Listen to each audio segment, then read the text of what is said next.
रिया का रीति को सुनाना। आदित्य उन तीनों को जाता हुआ देखता रहता है। उन सभी ने एक ऑटो रोका और उसमें बैठ वह अपने डेस्टिनेशन के लिए चली गई। कुछ देर में उनकी ऑटो एक बहुत बड़े पार्क के मेन गेट पर पहुंचती है। वह पार्क बाहर से ही काफी बड़ा दिख रहा था। उसके अगल बगल कई होटल और मॉल भी थे, क्योंकि पार्क में घूमने आने की वजह से सभी या तो होटल में रेस्ट करते या फिर शॉपिंग करने के लिए मॉल में जाते थे। वह सभी ऑटो से उतरते हैं, तभी वहां का गार्ड उन्हें रोक बोलता है, 1 मिनट, क्या आप सभी के पास जाने का परमिशन कार्ड है? ये सुन काव्या सौम्या सभी एक दूसरे को देखते हैं। तभी आरू बोलती है, हाँ हमारा एक फ्रेंड है, वह पास लेकर आ रहा है, तब तक आप हमें अंदर जाने दीजिए। ये सुनते ही वह गार्ड एक बार उन तीनों को घूरते हुए बोलता है, क्या तुम सभी को मैं बेवकूफ नजर आ जाता हूँ? ये काफी महंगे और एक्सपेंसिव एरिया है और यहाँ पर बिना किसी परमिशन कार्ड के तुम लोगों को नहीं जाने दिया जाएगा। ये दोस्त वाला बहाना न जाने कितनी बार कितने लोगों ने बनाई है और ऐसे ही हमें बेवकूफ बनाकर अंदर चले गए हैं। ये सुन आरू कुछ बोलती, तभी वहां पर एक गाड़ी रुकती है। गाड़ी से प्रियांशु, प्रीता, श्रुति, बरखा चारों ही निकलते हैं। ये देख आरू हाथ बांधकर एटीट्यूड में बोलती है, लीजिए आ गया हमारा दोस्त और दे रहा है वह आपको कार्ड। ये बोल उस गार्ड को घूरने लगती है। तभी वहां पर प्रियांशु आता है तो गार्ड प्रियांशु की तरफ अपना हाथ बढ़ाता है कार्ड के लिए। ये होते ही प्रियांशु अपनी जेब को ढूंढने लगता है पर उसका कार्ड नहीं मिलता। ये होते ही अचानक बेचारे का मुंह बन जाता है। वही आरू प्रियांशु को देखते हुए बोलती है, कार्ड तो लाया है ना अपने साथ? ये सुनते ही प्रियांशु दांत दिखाते हुए बोला, मुझे लगता है वह कहीं गिर गया। ये सुन आरू गुस्से में बोलती है, करवा दी ना बेइज्जती। वही गार्ड हंसते हुए बोलता है, हाँ हाँ हाँ लो, अब तुम्हारे दोस्त के पास भी नहीं है, अब तुम क्या कहना चाहोगी? ये सुन सभी एक दूसरे का मुंह देखने लगते हैं। आरू को खुद को घूरते हुए देख प्रियांशु बोलता है, अरे मेरी माँ भूल मत, मैं कौन हूँ? भूल मत, इतनी सोर्स पानी तो मेरे भी हैं। ये बोल वह किसी को कॉल करने लगता है और वह थोड़ी देर में आकर उस गार्ड को देखकर बोलता है, किसी को जानने से पहले ही उसे ज्यादा जज नहीं करना चाहिए, यह बात तुम्हें किसी ने लगता है सिखाई नहीं। ये सुन गार्ड कुछ बोलता, तभी उस गार्ड के फोन पर एक कॉल आता है। वह वहां के मैनेजर का कॉल था। मैनेजर कुछ कहता है, गार्ड की आंखें बड़ी हो जाती है और वह प्रियांशु को देखकर बोलता है, सॉरी छोटे बाबा, हमें नहीं पता था कि यह आप है, वह आप कभी यहाँ आए नहीं ना। ये कह वह एक दयनीय स्थिति में देखने लगता है, जैसे अगर प्रियांशु ने उसे माफ नहीं किया तो शायद उसकी नौकरी भी जा सकती है। वही अचानक गार्ड की स्थिति देख आरू बड़े एटीट्यूड से बोलती है, वैसे गार्ड अंकल, आपको जिसका कॉल आया था उसने मेरे बारे में नहीं बताया। ये सुन आरू उसे अपनी नीली आंखों से टिमटिमाने लगती है। वह भी जैसे प्रियांशु की रिस्पेक्ट थी वैसे ही अपना चाहती थी, पर अफसोस उसे गार्ड ने कहा, नहीं, मुझे सिर्फ इतना बताया गया कि यह राजावत फैमिली के छोटे बेटे हैं। ये सुन आरू का मुंह देखने लायक था। वही बरखा की और श्रुति की हंसी निकल जाती है। आरू मन ही मन बोलती है, इतना अमीर होने के बाद भी कोई पूछता ही नहीं। कुछ देर बाद वह सभी अंदर चले जाते हैं, गार्ड को यह आश्वासन देकर कि वह उसकी कोई कंप्लेंट नहीं करेंगे। वहीं दूसरी तरह रिया, रीति, सभी लोग मीटिंग में बैठे हुए थे। रीति सभी सैंपल को दिखा रही थी और बोलती है, जैसा कि मैं तुम सभी को पहले ही बताया था, हमें राजावत की तरफ से कॉन्टैक्ट मिलने वाला है और उसी के लिए हमें एक सैंपल भी दिखाना है जिसमें काफी सारे आउटफिट बनाने हैं और इसी के बाद हमारी यह डील भी फाइनल होगी। ये वही डील था जिसमें राजावत कॉर्पोरेशन में आरू और सौम्या इंटर्नशिप कर रहे थे। उसी की ड्रेस की इस बुटीक को कॉन्ट्रैक्ट देने की बात अनिरुद्ध ने कहा था, क्योंकि अनिरुद्ध ने यह बात अधिराज से कही थी। हालांकि अधिराज ने कोई जवाब नहीं दिया था, पर उसके रिएक्शन को देख अनिरुद्ध को उम्मीद था कि वह उसे मौका जरूर देगा और इसीलिए सैंपल तैयार करना था ताकि वह वहां भिजवा सके। सॉरी, मीटिंग लगभग 1 घंटे तक चलती है और कुछ इंटरेक्शन दे। वह रिया की तरफ देखकर बोलती है, रिया, इस डील काम को तुम लीड करोगी और इसे कैसे मैनेज करना है ये तुम्हें खुद डिसाइड करना होगा। बाकी मैं अनिरुद्ध से फिर से इस बारे में बात करूंगी, उसके बाद हम मीटिंग क्लियर कर मैं तुम्हें अपडेट दूंगी। रिया को बार बार रितिका अनिरुद्ध बोलना ना जाने क्यों अच्छा नहीं लग रहा था। तभी रीति, मेरी बातों को सुन तो रही हो ना? ये सुन रिया अपने सेंस में आती है और वह हमें सिर हिला बोलती है और जाने लगती है। तभी रीति फिर से उसे आवाज लगाती है, रिया तुम रुको, और सभी को जाने का इशारा करती है। रीति उसे देख बोलती है, मुझे तुमसे कुछ पूछना था, थोड़ा पर्सनल है, आई होप कि तुम बुरा ना मानो। ये सुन रिया उसकी तरफ देख खड़ी बोलती है, जी बोलिए। तभी रीति बोली, क्या तुम अनिरुद्ध को जानती हो? ये सुन रिया सपाट तरह से बोली, मिस्टर आहूजा को कौन नहीं जानता, वह इस देश के सीएम के बेटे हैं और इस कंपनी में उनका अक्सर आना जाना है और आपसे मिलना जुलना है। आपके और उनके बारे में इतनी सारी गॉसिप यहाँ पर है। ये सुनते ही रीति का मुंह खुला रह गया और वह हैरानी से रिया को देखते हुए बोलती है, कैसा गॉसिप? ये सुनते ही रिया तपाक से बोलती है, यही कि अगर अनिरुद्ध की शादी ना हुई होती तो उनकी वाइफ आप होती है, क्योंकि आप अनिरुद्ध को पसंद करते हैं और आप दोनों का रिश्ता काफी क्लाजली रहा है। रिया के इतने सीधे और सपाट तरीके से बोलने से ऋतिका मुंह खुला था और उसे देखने लगती है और फिर अचानक बहुत जोर जोर से हंसने लगती है।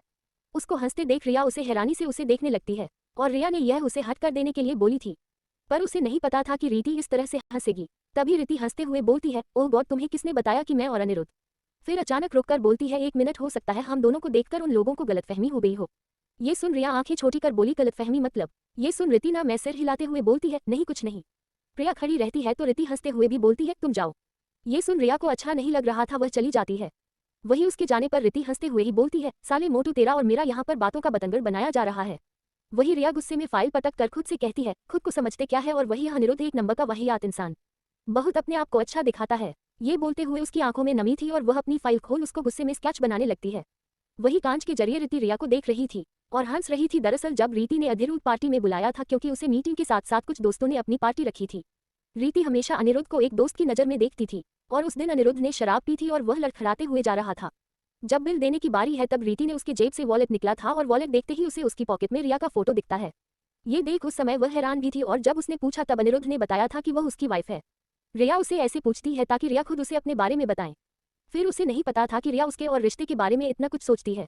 वह रिया का वीडियो तब से बना रही थी जब से उसने क्वेश्चन किया था। वह वीडियो को देखते हुए बोलती है, अब अनिरुद्ध तू पिटेगा। दीक्षित विला विराट का घर। वहीं दूसरी तरफ शाम का समय हो गया था। दीक्षित परिवार में स्वरा चाय लाकर सभी को देती है। तभी रूपा जी उसे बैठने को बोलती है तो स्वरा वहां पर बैठ जाती है। स्वरा का मायूस चेहरा देखकर रूपा उसके चेहरे पर हाथ रख बोलती है, बेटा क्या आपको यहाँ पर अच्छा नहीं लग रहा। स्वरा अपना सिर नीचे कर लेती है। उसका उतर चेहरा देख रूपा जी बोलती है, इसमें भी गलती हमारी ही है बेटा, हमने कभी आपको वह प्यार इज्जत दिया ही नहीं जिसकी वजह से आप अपने घर में ही कंफर्टेबल नहीं है। ये सुन स्वरा उन्हें देख बोलती है, ऐसी बात नहीं है माँ।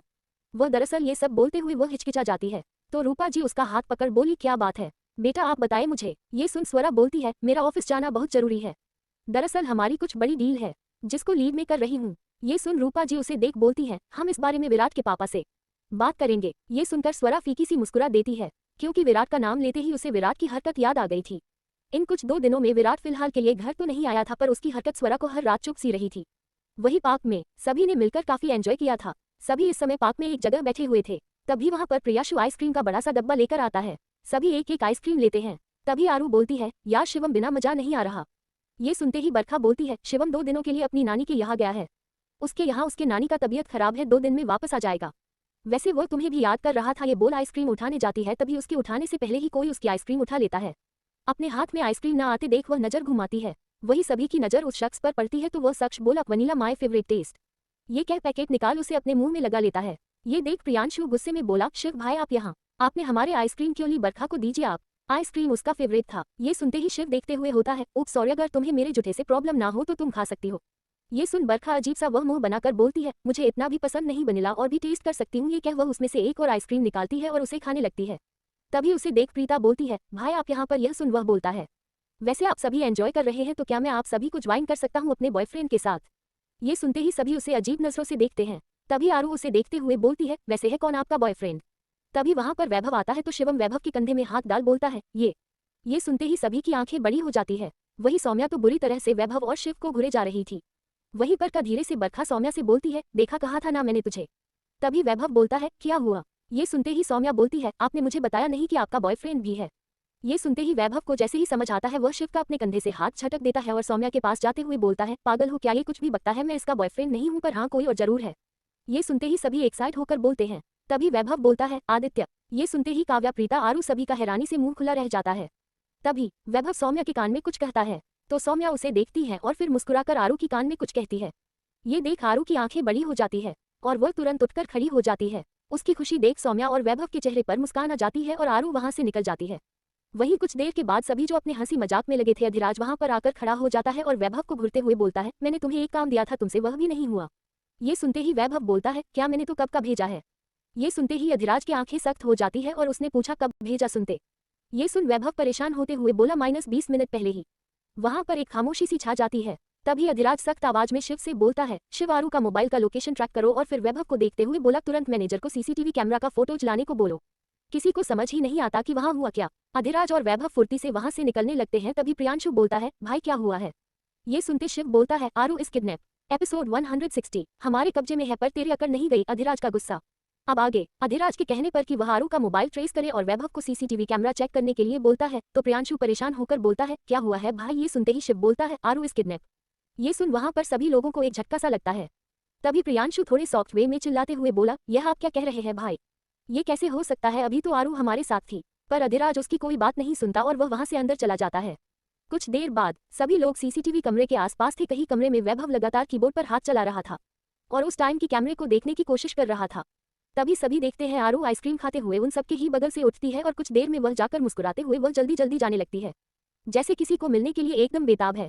तभी वह आइसक्रीम खाकर एक डस्टबिन की जगह रुकती है और वहां अपनी पूरी आइसक्रीम खाती है और कुछ बड़बड़ाए जा रही थी। तभी आइसक्रीम खाकर उस डब्बे को वहीं पर फेंकती है। तभी उसके पीठ पर कोई टैप करता है। ये देखने के लिए आरू पीछे मुड़ती है। तभी उसके नाक पर कुछ सूंघाकर उसे बेहोश कर दिया जाता है और उसे घसीटकर उठाकर अपने कंधे पर ले जाया जाता है। ये देख अधिराज के हाथों की मुठ्ठियां कस जाती है और वह वही रखे लैपटॉप पर जोर से हाथ मारता है, जिससे वह दूर जाकर गिरता है। वही वहां पर उस पार्क होटल का मैनेजर खड़ा काम रहा था। वह डर से कांपते हुए ही बोलता है, सर वह सुनते ही अधिराज उसे जोर से लात मारता है जिससे वह मैनेजर वहीं गिर जाता है और उसका कॉलर पड़कर उसे गुस्से में दांत पीसते हुए बोलता है, भगवान से तू अपने मनाना कि वह सही सलामत हो, नहीं तो तेरा क्या हश्र करूंगा। तुझे कुछ याद भी नहीं रहेगी। तेरी लापरवाही से आज मेरी बीवी को उन 2 टके के लोगों ने उठाकर ले गया। ये सब सुनते ही वहां पर न जानने वाले लोग हैरान भी थे क्योंकि वहां पर उस गेट का गार्ड भी आया था क्योंकि उसी रास्ते से आरू को ले जाया गया था।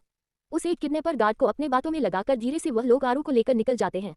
अब उस गार्ड की हालत और भी खराब हो जाती है। एक तो आरू वही लड़की थी जिसको उसने रोका था, दूसरा ये कि उसके रहते हुए ही वहां से कोई लड़की को किडनैप करके लेकर चला गया। वह डर से कांप रहा था। तभी अधिराज की नजर उस पर पड़ती है। वह कुछ कहता तभी वैभव अधिराज का हाथ पकड़ते हुए बोलता है, अधिराज बुजुर्ग है और दूसरी बात यदि वह सबको ले जाना होता तो बहुत तरीके से ले जाते हैं, किसी ने सोचा नहीं था। हमें इन सब में टाइम वेस्ट करने से अच्छा है हमें ये पता करना चाहिए कि आरू को किसने और कहां पर लेकर गए हैं। ये सुनते ही अधिराज वहां से तुरंत निकल जाता है। वहीं पर बैठे शिव अपने कंप्यूटर पर बहुत तेजी से हाथ चल रहा था। वही बरखा बैठी रो रही थी और उसे प्रीता कब से समझा रही थी।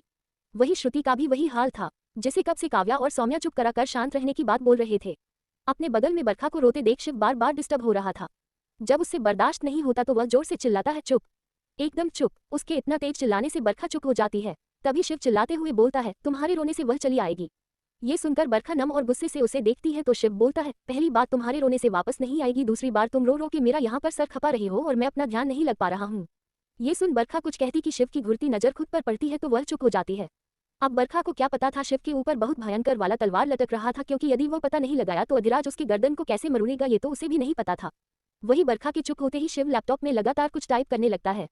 तभी अचानक वह एक ओके क्लिक करता है और उसके चेहरे पर स्माइल आ जाती है और वह खुश होते हुए बोलता है, चलो जल्दी बॉस को बता दो। वह उठने को होता है कि उसकी पीठ पर एक जोर से वार होता है। ये होते ही वह तुरंत अपने बगल में देखता है। हालांकि वह वार उसे लगा नहीं था, पर वह हैरान था, उसके बगल में बरखा ने उसके पीठ पर जोर से मुक्का मारा था। ये देख शिव दांत भींचते हुए बोलता है, पागल लड़की, पागल हो गई है क्या?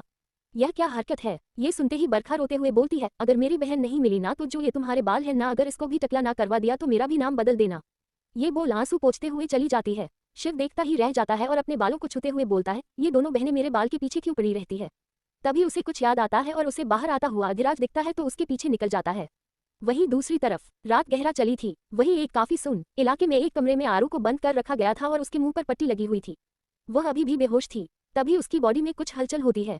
धीरे धीरे वह अपनी आंखें खोलती है तो उसके आंखें खुलते ही पहले तो वह अपने चारों तरफ नजरें दौड़ाती है तो वह काफी अंधेरी जगह पर देख डर से कांपने लगती है। वह अपने हाथ पैर हिलाता है तो उसके हाथ पैर बंधे थे। ये देख वह जोर जोर से अपने हाथ को छुड़ाने की कोशिश करती है। उसे याद आता है कि वह अधिराज से मिलने जा रही थी, तभी कोई उसके मुंह पर कुछ रखता है पर उसके बाद उसे कुछ नहीं याद था।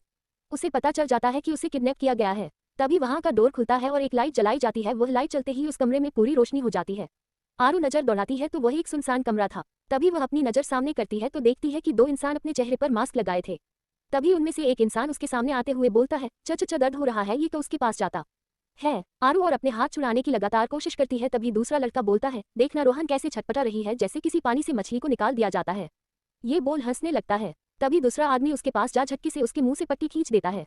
उसके ऐसा करते ही आरू की जो दम घुट रहा था वह जल्दी जल्दी गहरी सांस लेती है, पर पट्टी खींचने से उसके मुंह से एक चीख निकलती है। ये देख दूसरा लड़का जिसका नाम रोनित था वह बोलता है, अबे यार यह क्या कर रहा है, देख उसके इतनी सॉफ्ट से होठों को तूने चोट पहुंचा दी। ये बोल उसके पास जाता है और आरू के होठों को छूते हुए सहलाते हुए बोलता है, तुम्हें चोट लगी? यह कह वह उसके होठों को रगड़ते हुए बोलता है, क्या मुलायम होठ है तेरे, मन करता है इसे अभी छू लूं। ये बोल उसके पास जाने को होता है कि आरू झटके में अपना सर झटक कर उसे घूरते हुए बोलती है, मुझसे दूर रहो नहीं तो मुझे छूने का अंजाम क्या होगा इसका तुझे अंदाजा भी नहीं होगा।